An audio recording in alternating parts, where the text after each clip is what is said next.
আচ্ছা, এসআইআর এর ফর্ম আমরা খুবই গুরুত্বপূর্ণভাবে ফিল আপ করে বিএলওকে জমা করে দিলাম এবং গতকালকে তার খসড়া ভোটার তালিকা কিন্তু প্রকাশিত হয়েছে। তো কাদের নাম বাদ গেছে আর কাদের নাম আছে সেটা আমরা জানবো কিভাবে? খুব সহজভাবেই আপনারা বাড়ির মধ্যে থেকে ফোনের মাধ্যমেই কিন্তু এটা জেনে নিতে পারবেন। তো কিভাবে আমি এটাকে দেখব? তার জন্য আমার সরাসরি চলে যেতে হবে আমার মোবাইলের প্লে স্টোরে। তো সরাসরি আমি চলে এলাম প্লে স্টোরে।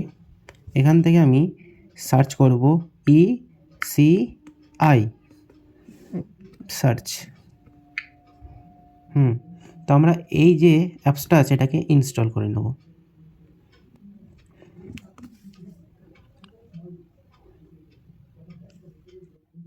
অ্যাপসটাকে খুলে নিলাম।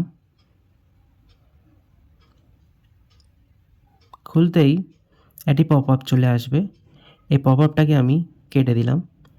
এখানে লেখা রয়েছে search your name in voter list.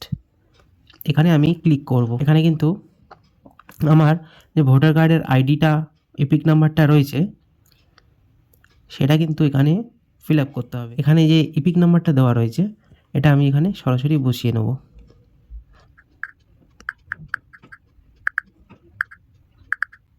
এই সার্চ বাটনে ক্লিক করলাম। ক্লিক করতেই সঙ্গে সঙ্গে চলে এলো। তো এভাবে আপনারা আপনার ভোটার লিস্টে নাম আছে কিনা সহজে ঘরে বসেই বের করতে পারবেন। আর যদি সার্চ করে এপিক নাম্বার নট ফাউন্ড দেখায় তখনই আপনি একবার বিএলওর সাথে আপনার ফর্মটা নিয়ে গিয়ে কন্ট্যাক্ট করবেন আর বিএলও আপনাকে সঠিক আপনাকে গাইড করে দেবে।